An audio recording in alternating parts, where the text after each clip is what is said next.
Assalamualaikum warahmatullahi wabarakatuh. Kami dari kelompok 4 akan mempresentasikan makalah kami yang berjudul Pendidik dan Peserta Didik dalam Perspektif Pendidikan Islam.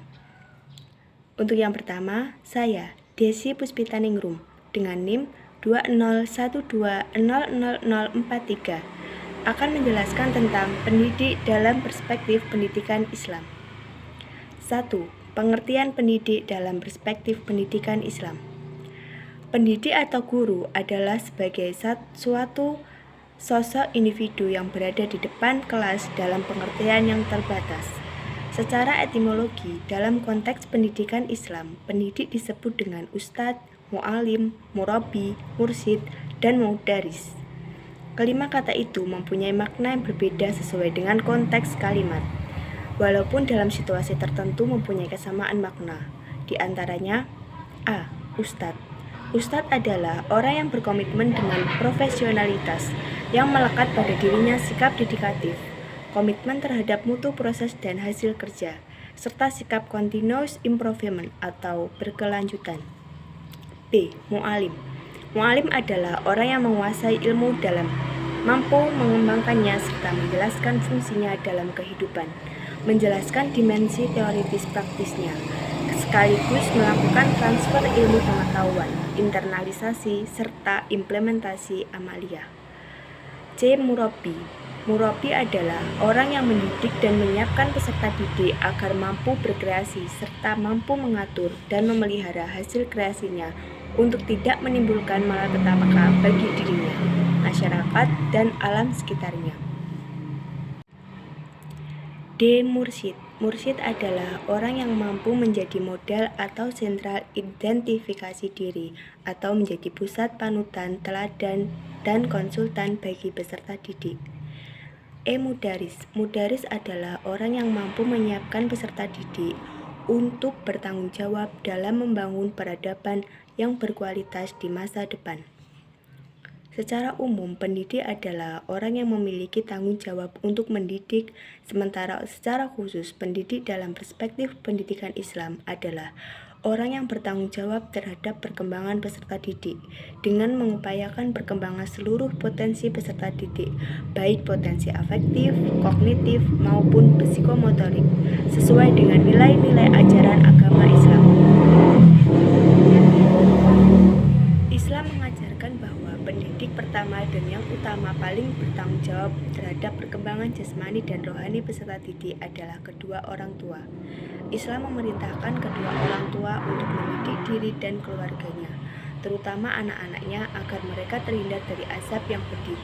Hal ini sesuai dengan firman Allah Subhanahu wa Ta'ala, Quran Surat At-Tahrim ayat 6, yang artinya, hai orang-orang yang beriman, peliharalah dirimu dan keluargamu dari api neraka yang bahan bakarnya adalah manusia dan batu. Penjaganya malaikat-malaikat yang kasar, keras, dan tidak mendurhakai Allah terhadap apa yang diperintahkannya kepada mereka dan selalu mengerjakan apa yang diperintahkan. Quran Surat At-Tahrim ayat 6. 2. Tugas pendidik dalam pendidikan Islam. Secara umum, tugas pendidik adalah mendidik. Di samping itu, pendidik juga bertugas sebagai motivator dan fasilitator dalam proses belajar mengajar, sehingga seluruh potensi peserta didik dapat teraktualisasi secara baik dan dinamis. Sebagai warasat al-anbiya, yang pada hakikatnya mengemban misi rahmatal lil alamin, yaitu suatu misi yang mengajak manusia untuk tunduk dan patuh pada hukum-hukum Allah, guna memperoleh keselamatan dunia akhirat. Kemudian misi ini dikembangkan kepada pembentukan kepribadian yang berjiwa tauhid, kreatif, beramal soleh, dan beramal tinggi. Menurut ulama seperti Imam Ghazali mengukuhkan bahwa tugas pendidik yang utama adalah menyempurnakan, membersihkan, mensucikan, serta membawa hati manusia untuk taqarrubul ilallah. Para pendidik hendaknya mengarahkan para peserta didik untuk mengenal Allah Subhanahu wa Ta'ala lebih dekat lalu melalui seluruh ciptaannya. Para pendidik dituntut untuk dapat mensucikan jiwa peserta didiknya. Hanya melalui jiwa-jiwa yang suci, manusia akan dapat dengan Khaliknya.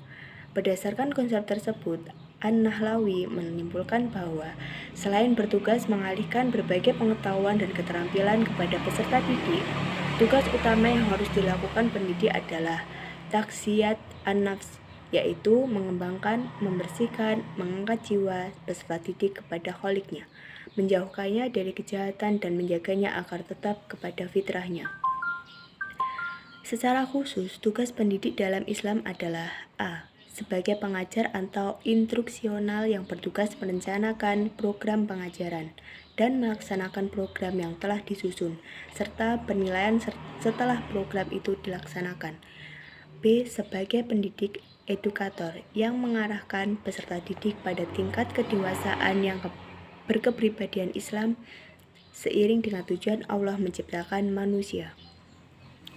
C. Sebagai pemimpin atau manajerial yang memimpin dan mengendalikan diri sendiri, peserta didik dan masyarakat yang terkait, menyangkut upaya pengarahan, pengawasan, pengorganisasian, pengontrolan, partisipasi atas program yang dilakukan itu. 3. Karakter yang harus dimiliki pendidik dalam pendidikan Islam.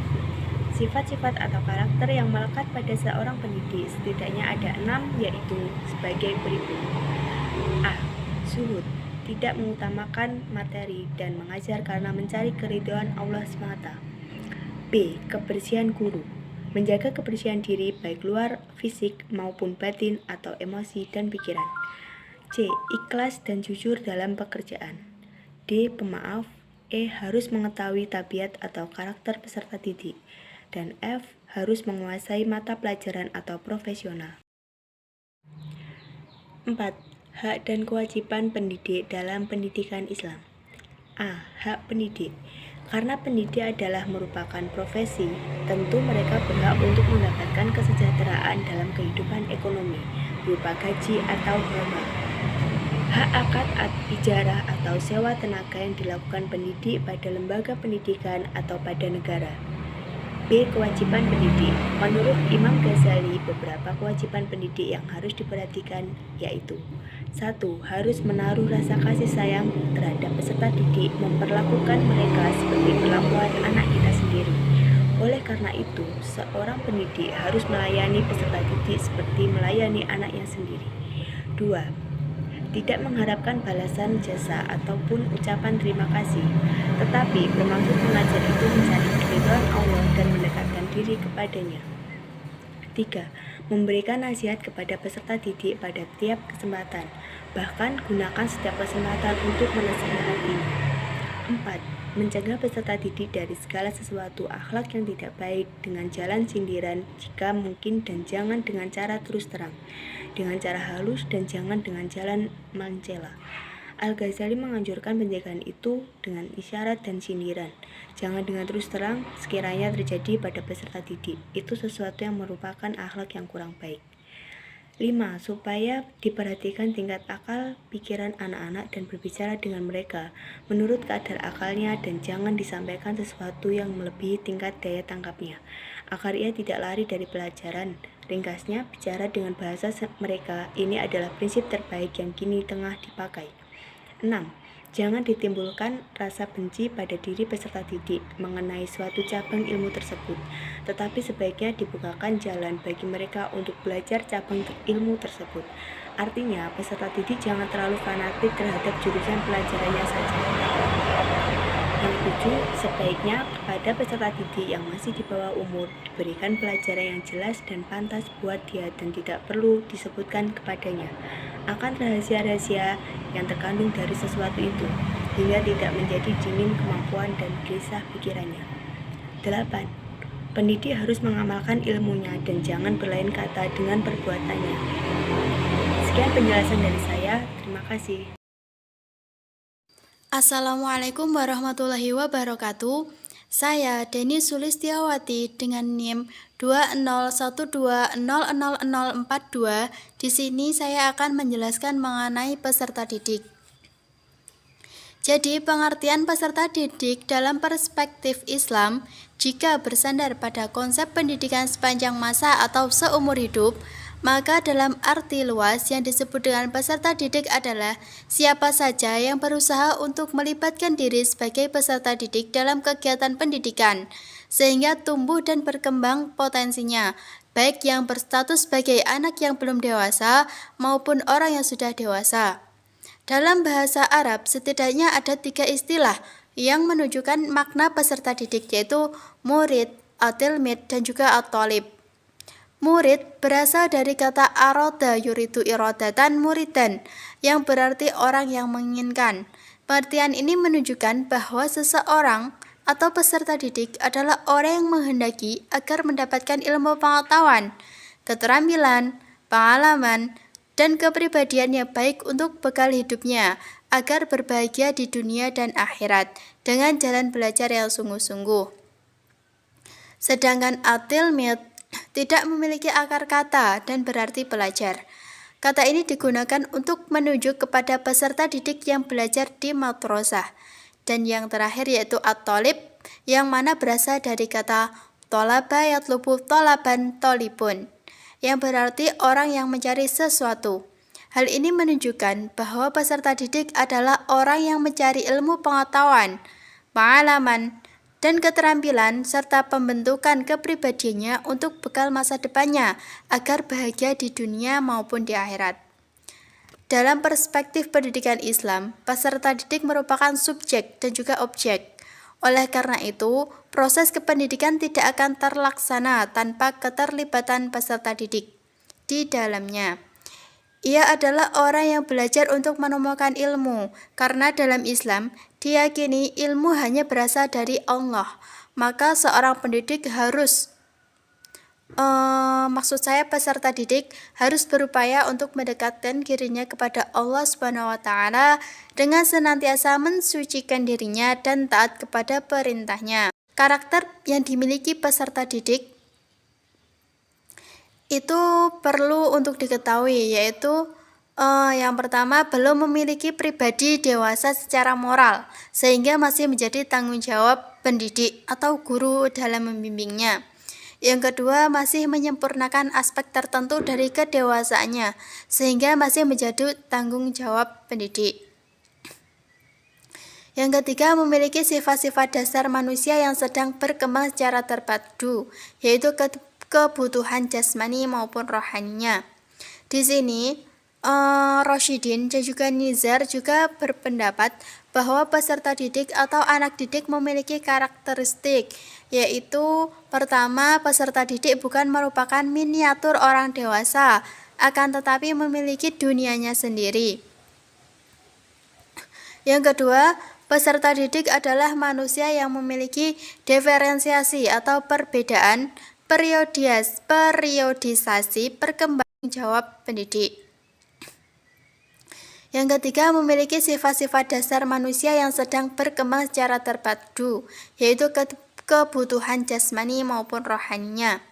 Akhlak dan kewajiban peserta didik. Asma Hasan Fahmi menyebutkan 4 akhlak yang harus dimiliki anak didik. Yang pertama, seorang anak didik harus membersihkan hatinya dari kotoran dan penyakit sebelum ia menuntut ilmu, karena belajar adalah merupakan ibadah yang tidak sah jika dilakukan kecuali dengan hati yang bersih. Kebersihan hati tersebut dapat dilakukan dengan menjauhkan diri dari sifat-sifat tercela seperti dengki, menghasut, takabur, menipu, berbangga-bangga, dan memuji diri sendirinya, yang selanjutnya diikuti dengan menghiasi diri dengan akhlak yang mulia seperti bersikap benar, takwa, ikhlas, zuhud, dan lainnya. Yang kedua, seorang anak didik harus mempunyai tujuan menuntut ilmu dalam rangka menghiasi jiwa dengan sifat keimanan, mendekatkan diri kepada Allah, dan bukan mencari kemegahan dan kedudukan. Yang ketiga, seorang pelajar harus tabah dalam memperoleh ilmu pengetahuan dan bersedia pergi merantau. Selanjutnya, apabila ia menghendaki pergi jauh untuk memperoleh seorang guru, maka ia tidak boleh ragu-ragu untuk itu. Demikian pula, ia dinasihatkan agar tidak sering berganti guru. Jika keadaan menghendaki, sebaiknya ia dapat menanti sampai 2 bulan sebelum berganti guru. Yang keempat, seorang anak peserta didik wajib menghormati guru dan senantiasa memperoleh kerelaan dari guru dengan mempergunakan bermacam-macam cara. Mungkin itu saja yang dapat saya sampaikan. Kurang lebihnya mohon maaf. Terima kasih. Semoga bermanfaat. Wassalamualaikum warahmatullahi wabarakatuh.